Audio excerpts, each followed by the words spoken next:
అలసిన వానికి ఊరడించు మాటలు.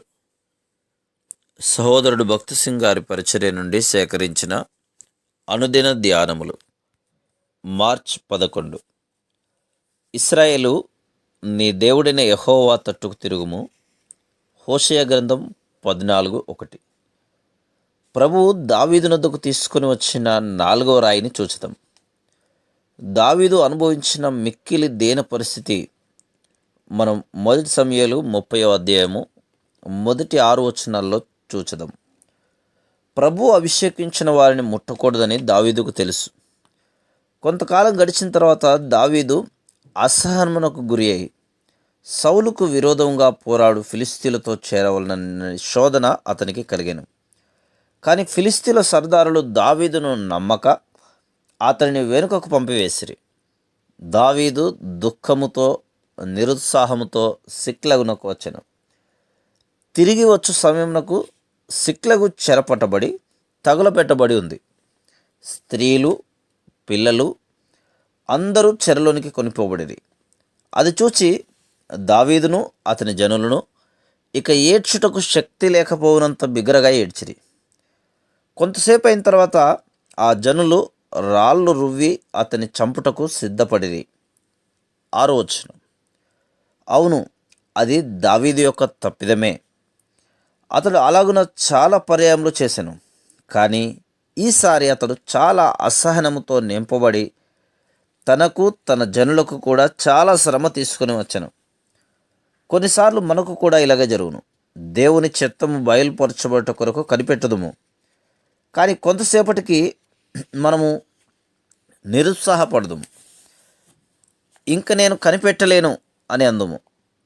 దేవుని చిత్తమును కనిపెట్టకుండానే తొందరపడి ఏదో ఒకటి చేయ మొదలు పెట్టదాం.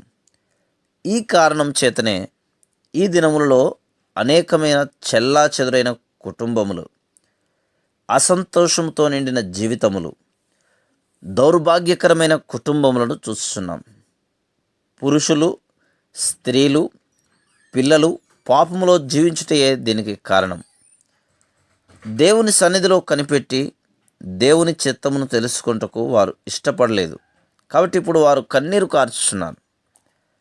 అటువంటి పొరపాట్లు చేసినప్పటికీ ప్రభు చెంతకు తిరిగి వచ్చుటకు మనం ఇష్టపడినట్లా ఆయన క్షమించుటకు, తిరిగి చేర్చుకుంటకు సిద్ధంగా ఉన్నాడు. కాబట్టి దావీదు పశ్చాత్తాపడగానే దేవుడు అతనిని క్షమించెను. అతడు దేవుని యొద్ద విచారణ చేసినప్పుడు ఆయన అతనిని నడిపించెను. అందుచేతనే అతడు అమాలేకీయులను చంపి తాను కోల్పోయిన దానికంటే అధికముగా సమకూర్చుకొనగలిగెను. దావీదును అతని జనులను అమాలేకీయులను కొట్టి కొల్ల సొమ్మును దోచుకుని మానవరీత్యా చూసినలా పోగొట్టుకున్నది తిరిగి సంపాదించుట అసాధ్యం. ఎందుచేతనగా వారు అధిక సంఖ్యలో నుండుటేగాక వారు యుద్ధశూరులు. మనం దేవుని విషయంలో తప్పిపోదుం కానీ ఆయన తప్పిపోడు. ఆయన నమ్మదగిన వాడుగా నుండును. 2 తిమోతి 2:13. అరణ్యములో అతడు 8 సంవత్సరములు ఉన్నప్పుడు తన స్నేహితుల నుండి పొందిన సహాయం నిమిత్తం, ఆశ్రయం నిమిత్తం అతడు వారికి ఏ రుణము లేకుండా అంతయు తిరిగి చెల్లింపగలిగాను. దేవుని బిడ్డగా తనేళ్ల వారు చూపిన దయనంతటినీ జ్ఞాపకం చేసుకొని తనకు అవకాశం దొరికిన వెంటనే తీర్చివేశాను. మనలో కొంతమంది తెలివిగా అప్పు చేయదుము, దాన్ని మర్చిపో విషయంలో కూడా ఆ తెలివిని కనపరచదు. కానీ దావీదు అటువంటి వాడు కాడు. మనం అప్పు చేయనప్పుడు ఎంతో నమ్మకస్తులముగా కనబడదుము. త్వరగా ఇచ్చివేదుమని చెప్పుదాము. రేపో లేక ఆ సాయంత్రమే ఇచ్చివేదుమని చెప్పుదాము. వారములు, నెలలు, సంవత్సరములు గడిచిపోవును. జ్ఞాపకం చేసినప్పటికీ మనం అప్పు తీర్చం. దావీదు బలవంతంగా అప్పు తీర్చలేదు, కానీ ఇష్టపూర్వకంగా, సంతోషంగా తిరిగి ఇచ్చివేశాను. అందుచేతనే అతని సమకూర్పు ఆత్మీయంగాను శారీరకంగాను సమృద్ధిగానున్నది.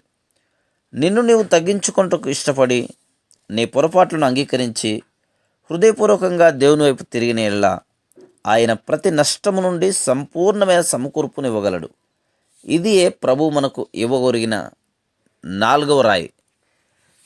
Praise the lord.